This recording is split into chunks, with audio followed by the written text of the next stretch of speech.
Hello everyone, welcome to JRF Adda. कैसे आप सभी लोग? तो आप सभी लोगों का स्वागत है आज के हमारे सेशन में, जिसमें हम बात करने वाले हैं यूजीसी नेट हिस्ट्री में सबसे ज्यादा पूछे जाने वाले क्वेश्चंस और टॉपिक्स के बारे में, बेसिकली टॉपिक्स के बारे में। और ये वो टॉपिक्स है जो मैं आज आपके साथ में शेयर करूंगी, जो आपको लास्ट मोमेंट पे बिल्कुल नहीं छोड़ने हैं।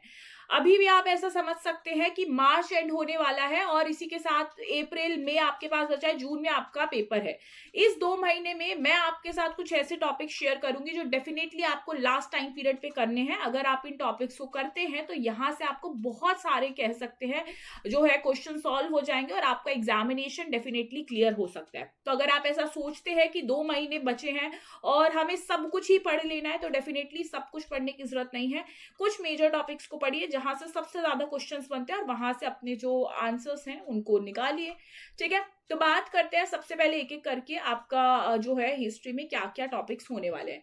देखो, जनरली जब मैंने काफी बार शेयर किया हुआ है, बट अगर मैं बात करूं हिस्ट्री की, तो अगर आप यूजीसी नेट हिस्ट्री की तैयारी कर रहे हैं तो आप हमेशा ट्राई करें आप 2-3 चीजों को, कि आप थोड़ा सा सिलेबस को डिवाइड कर लें। कैसे कि आपका एंशियंट इंडिया आप लोगों के पास हिस्ट्री का एक पार्ट है, मेडिवल इंडिया हो गया एंड मॉडर्न इंडिया इसी के साथ में आपको देखने को मिलता है।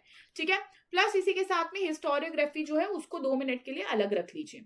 ठीक है, अगर मैं बात करूं, मैंने आपको क्लियरली कई बार बोला हुआ है कि आपको ये पता होना चाहिए कि सबसे ज्यादा जो नंबर है वो आपको कहां से मिलते हैं, एंशियंट, मेडिवल और मॉडर्न इंडिया से। अगर आपने इन एरियाज को कवर किया है, एंशियंट इंडिया से 25 क्वेश्चन डेफिनेटली आएंगे, मेडिवल इंडिया से 25 क्वेश्चन, मॉडर्न इंडिया से 25 क्वेश्चन, ये आएंगे ही आएंगे। बट प्लस माइनस हो सकता है, 25 में प्लस माइनस नहीं, बट यहाँ पे आप देखोगे कितना प्लस माइनस, क्या मतलब है। एंशियंट इंडिया से हो सकता है 30 से 35 क्वेश्चन आ जाए। ठीक है, मेडिवल इंडिया से हो सकता है 27 से आप लोगों के मान लीजिए क्वेश्चन आ गए यहाँ पर बेसिकली 32, ऐसे plus minus something, but 25 question आना ही है। बट उससे आगे का जो आएंगे उसमें थोड़ा बहुत आपको ऊपर नीचे देखने को मिल सकता है। तो 25 क्वेश्चंस का मतलब होता है कि अराउंड 75 क्वेश्चंस आपके यहीं बन जाते हैं। प्लस फिर हिस्टोरियोग्राफी वाले पार्ट की अगर मैं बात करूं, तो यहाँ पर आप क्या देखोगे, 7 से 8 क्वेश्चन आप इस एरिया से भी एक्सपेक्ट कर सकते हो। और कुछ यहाँ पर आप लोगों के कई क्वेश्चन ऐसे होते हैं जो आपने कभी पढ़े नहीं होते हैं। 10 क्वेश्चन आप आउट कैटेगरी के मान सकते हैं, जब हम कहते हैं आउट ऑफ सिलेबस है उस कैटेगरी से मान सकते हैं। बट यानी कि आप समझ गए हैं, एंशियंट, मेडिवल, मॉडर्न आपको मेनली बहुत ज्यादा मार्क्स दिलाने वाला है। तो इस सिचुएशन में आपको करना क्या है, इस सिचुएशन में आपको ये पता होना चाहिए कि हम एंशियंट, मेडिवल, मॉडर्न इंडिया से वो कौन से टॉपिक्स पढ़े जहां से एक्चुअल में बहुत ज्यादा क्वेश्चंस आ रहे हैं। तो देखो, अगर एंशियंट इंडिया की बात करें, एंशियंट इंडिया में इंडस वैली सिविलाइजेशन को छोड़ के मत जाओ। ठीक है, इस बार भी अगर मैं दिसंबर 2025 की बात करूं, इस एरिया से 2 क्वेश्चन आप लोगों से पूछे गए। 2 क्वेश्चन का मतलब है 4 नंबर आपके यहां से बने। 4 नंबर की इंपॉर्टेंस जो है वो बच्चा बहुत अच्छे से जानता है। कई बार जब उनका 1-2 नंबर से नहीं रहता है पेपर, नहीं हो पाता है, तो डेफिनेटली इंडस वैली सिविलाइजेशन को करो। वैदिक एज से भी इस बार 3 क्वेश्चन आए, तो भाई भूलना मत इसको। ऐसा नहीं है कि मैं इसी बार बता रही हूं, आपके मेजरली इन एरिया से क्वेश्चन आ रहे हैं। महाजनपद वाला पार्ट एक ऐसा है जहां से हर बार 1 क्वेश्चन आता है, लेकिन ये 1 क्वेश्चन आपको 2 नंबर दिला देता है। ठीक है, 1-2 बार स्किप हो जाता है कि महाजन से क्वेश्चन नहीं आया, लेकिन महाजनपद एक ऐसा टॉपिक है जिसको आप आधे घंटे में खत्म कर सकते हो। क्या आप पूरा लिस्ट याद नहीं कर सकते कैपिटल की और महाजनपद की? वो आधा घंटा आपको अगर 2 नंबर दिला सकता है तो क्यों नहीं। जैनिज्म से क्वेश्चंस आते हैं, बुद्धिज्म एक इंपॉर्टेंट टॉपिक है, और स्पेशली आपको पता होगा मैंने इवन टॉपिक वाइज आप लोगों को क्वेश्चंस भी सॉल्व करा दी हैं जेआरएफ अड्डा चैनल पे। मेरी प्लेलिस्ट में जाके देख लेना और इनको डेफिनेटली कर लेना। पहले इन टॉपिक्स को पढ़ना, टॉपिक्स को पढ़ने के बाद जो प्रॉपर जो क्लास है जिसमें सिर्फ जैनिज्म और बुद्धिज्म से टॉपिक वाइज रिलेटेड जो प्रीवियस ईयर क्वेश्चन है उनको सॉल्व करना। सेम मॉडर्न एम्पायर के भी हमने 4 पार्ट किए, टॉपिक वाइज क्वेश्चन सॉल्व किए। कुशाना एम्पायर, सातवाहना एम्पायर और गुप्ता एम्पायर, ये भी इंपॉर्टेंट टॉपिक्स हैं। वाकाटका डायनेस्टी से 1 क्वेश्चन आपके फाउंडर से पूछा जा रहा है कई बार से। पुष्यभूति डायनेस्टी, यहां से थोड़ा कम क्वेश्चन आता है, बट ये डायनेस्टी इजी है तो इसको आप छोड़ नहीं सकते हो। चालुक्य से क्वेश्चंस आ जाते हैं, पुलकेशिन के ऊपर क्वेश्चन आ जाते हैं 1-2 बार। पल्लवा डायनेस्टी से क्वेश्चन आ जाते हैं। पाला, राष्ट्रकूटा, गुज्जर प्रतिहारा एंड एक और चोला इंपायर्स को भी आपको यहां पर करना है। तो ये आपके कुछ मेजर टॉपिक है जो ancient India and basically early medieval India के अंदर आपको देखने को मिलेंगे। तो यहाँ पे इन टॉपिक्स को कवर कीजिए। 2 महीने में क्या नहीं हो सकता है, डेफिनेटली आपको ये टॉपिक कवर करने हैं और यहाँ से क्वेश्चन बनते हैं। आप जो छोटे छोटे रीजनल किंगडम्स है वगैरह, वो आप थोड़ा बहुत अगर कम टाइम है आप उनको स्किप कर सकते हैं। क्यों? क्योंकि आपको पता है वहां से पूरे मिला के जब आप पूरा पढ़ लोगे वहां से शायद एक क्वेश्चन आए। अब उस एक क्वेश्चन के ऊपर आप इतना मेजर टॉपिक्स तो नहीं छोड़ सकते, तो ये मेजर टॉपिक्स को डेफिनेटली करना। भक्ति एंड सूफी मूवमेंट जो है अगेन इंपॉर्टेंट है, यहां से भी क्वेश्चंस आपके बनते हैं, तो इनको पक्का कीजिए। भक्ति और सूफी मूवमेंट को मत छोड़िए। हो सकता है भक्ति और सूफी मूवमेंट आपको याद करने में 1-2 दिन ले ले, क्योंकि बहुत सारे भक्ति मूवमेंट्स में लीडर्स हैं, उनकी फिलॉसफीज हैं, ऐसी सूफी मूवमेंट्स में, बट ये पार्ट अगेन इंपॉर्टेंट हो जाता है। ठीक है, इसको करिए। फिर मेडिवल इंडिया की बात करें, मेडिवल इंडिया से जो आपको टॉपिक्स पढ़ने हैं वो है दिल्ली सल्तनत। दिल्ली सल्तनत में भी सारी चीजें आपको, सारे रूलर्स नहीं पढ़ रहे हैं, इस तरीके से पढ़िए कि आपको पता है। अगर स्लेव डायनेस्टी की बात करें तो स्लेव डायनेस्टी में आपका यहाँ पर सबसे पहले कुतुबुद्दीन ऐबक, इल्तुतमिश, ठीक है, इसी के साथ में रजिया हो गई और बलबन हो गए। ये 4-5 जो पर्सनालिटी है इंपॉर्टेंट है। खलजी डायनेस्टी की अगर बात करें, यहां से आप लोगों से क्या क्वेश्चन बनेंगे? अलाउद्दीन खिलजी के ऊपर मेनली क्वेश्चन बनेगा। तुगलक डायनेस्टी में आप लोगों का गयासुद्दीन तुगलक, मोहम्मद बिन तुगलक और इसी के साथ फिरोज शाह तुगलक से क्वेश्चन बनेगा, बाकी रूलर से नहीं बनेगा। सैयद डायनेस्टी से किसी रूलर पे क्वेश्चन नहीं बनेगा, सिर्फ क्रोनोलॉजी पूछेंगे, भाई रूलर की जो लिस्ट है उसको क्रोनोलॉजी में लगा दीजिए। लोधी डायनेस्टी में आप लोगों का क्वेश्चन बन सकता है बहलोल लोधी से और सिकंदर लोधी से, और इब्राहिम लोधी से जनरली क्वेश्चन नहीं आता है। ठीक है, तो ये याद रखना। फिर इसी के साथ लेकिन अलग से इनका एडमिनिस्ट्रेशन कैसा है, इनका आर्किटेक्चर जो है, ये चीजें तो आपको अलग से याद करनी है, बट हाँ रूलर स्पेसिफिकली मैंने आपको बता दिया। विजयनगर एम्पायर इंपॉर्टेंट है, यहां से जनरली 1 से 2 क्वेश्चन आते हैं इस टॉपिक से, इसको भी कवर करना।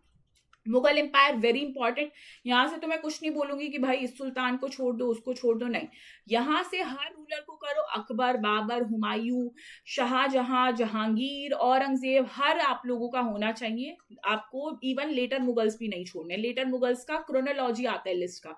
मुगल एम्पायर सबसे इंपॉर्टेंट टॉपिक है।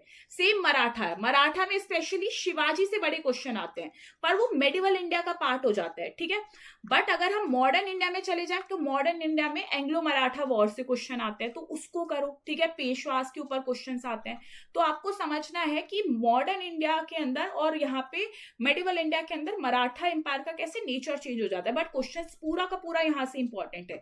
इवन सिख एम्पायर से भी 1-2 क्वेश्चंस आते हैं, बट हाँ अगर आप कम टाइम है डेफिनेटली दिल्ली सल्तनत, विजयनगर, मुगल एम्पायर, मराठा एम्पायर को तो पक्का कर लो। ठीक है, फिर इसी के साथ मॉडर्न इंडिया में एडवेंट ऑफ यूरोपियन से क्वेश्चन कीजिए। ये भी मैंने आपको पूरा यहाँ पे यूट्यूब पे सीरीज है जो प्लेलिस्ट है उसमें आप देखोगे, एक एक करके मैंने सारे कराए हुए हैं, कैसे आप लोगों का पोर्तुगीज आए, ठीक है, डच हो गए, डेन्स हो गए, आपके इंग्लिश हो गए, फ्रेंच हो गए, सब उनका वॉर्स भी कराया हुआ है, डेफिनेटली उसको करो। रिवॉल्ट ऑफ 1857 वेरी इंपॉर्टेंट, इस बार भी क्वेश्चन आया था, यहाँ से क्वेश्चन बनता है। सोशो रिलीजियस रिफॉर्म से क्वेश्चन बनते हैं, यहाँ के लीडर से क्वेश्चन बनते हैं। पीजेंट मूवमेंट, ट्राइबल मूवमेंट से क्वेश्चंस बनते हैं, यहाँ पार्ट से मैच द फॉलोइंग देते हैं आपको। और सबसे इंपॉर्टेंट चीज क्या ध्यान रखनी है, 1885 से लेके 1947 जब से कांग्रेस बना, कांग्रेस बनने के बाद से जब तक भारत आजाद हुआ, इसके बीच में सारे इवेंट जो भी पढ़ते हैं वो आपको बहुत अच्छे से याद करना है। ठीक है, यहां से क्वेश्चन आते हैं डेफिनेटली, और यहां से डेप्थ में क्वेश्चन आएगा, क्रोनोलॉजी बेस्ड क्वेश्चन आएगा। ये पार्ट तो आप छोड़ ही नहीं सकते, जिसको कहते हैं ना मॉडर्न इंडिया का मेन पार्ट है, जहां से भर के क्वेश्चंस बनते हैं। ठीक है, इसी के साथ में जितने भी एक्ट्स हैं उनको याद करो।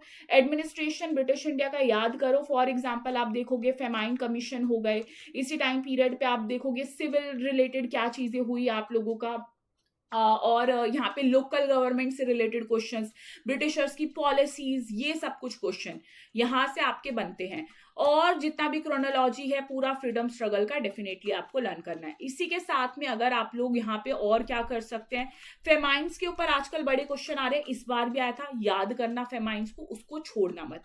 इवन पोस्ट इंडिपेंडेंस वाला पार्ट भी आजकल बड़ा इंपॉर्टेंट हो गया है। ठीक है, पोस्ट इंडिपेंडेंस से भी 2-3 क्वेश्चन बन जाते हैं, इस बार भी आया था, लैंग्वेज के ऊपर आपसे पूछा गया था, तो 2-3 क्वेश्चन इस बार बनते हैं।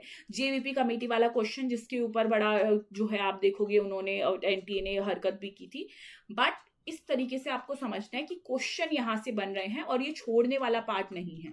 तो ये कुछ मेन चीजें हैं जिन टॉपिक्स को डेफिनेटली करके जाओ, और अगर टाइम है तो और चीजों को भी डेफिनेटली कीजिए, क्योंकि आपको समझना होगा कितनी इंपॉर्टेंट है। और इन द एंड मैं कहूंगी एंशिएंट, मेडिवल, आपका मॉडर्न, इन सारे के सारे टाइम पीरियड में जितनी भी बुक्स है, बुक्स तो वेरी इंपॉर्टेंट पार्ट है, सोर्सेस को डेफिनेटली लर्न कीजिए। तो ये कुछ मेजर टॉपिक्स है जिसको किसी हालत में नहीं छोड़ना है। अगर आप पहली बार तैयारी कर रहे हैं यूजीसी नेट हिस्ट्री की, तो ये वो टॉपिक्स मैंने आपको बता दिए हैं जो हर हालत में, अगर आप किसी और टॉपिक पे इतना फोकस देके बैठो जो पूछते भी नहीं है, जहां से मुश्किल से मरा एक क्वेश्चन आता है और उस पर इतना ध्यान दे रखा है, तो प्लीज थोड़ा सा एक्सप्लोर करो और देखो मेजर एरियाज कौन से हैं जहां से क्वेश्चन पूछते हैं, क्योंकि आपको पेपर को क्लियर करना है पहले, वो आपका एम होना चाहिए। डेफिनेटली पढ़ना भी है क्योंकि आगे आपको पढ़ाना भी है, पर अभी आपको थोड़ा सा स्मार्टली प्लान करना पड़ेगा, क्योंकि अगर आपने अभी तैयारी स्टार्ट किया तो 2 महीने के अकॉर्डिंग आप ये टॉपिक्स को ज्यादा इंपॉर्टेंस देंगे।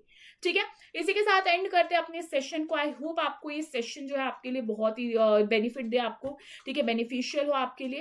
एंड इसी के साथ अगर आपको ये लगता है कि अभी बहुत कम टाइम है, हम एक प्रॉपर ऑर्गेनाइज वे में तैयारी करना चाहते हैं, तो आप डेफिनेटली हमारे बैचेस का पार्ट बन सकते हैं, प्रीमियम बैचेस का पार्ट बन सकते हैं, जहां पर आप चाहे तो पूरा सिलेबस अभी लास्ट टाइम पे ना कवर करके भी इन मेन टॉपिक्स को पढ़ के पेपर डेफिनेटली क्लियर कर सकते हैं, जहां पर हम बिल्कुल डेप्थ में सारी चीजें पढ़ते हैं और पेपर के अकॉर्डिंग चीजें पढ़ते हैं जिस तरीके से पूछते हैं वो।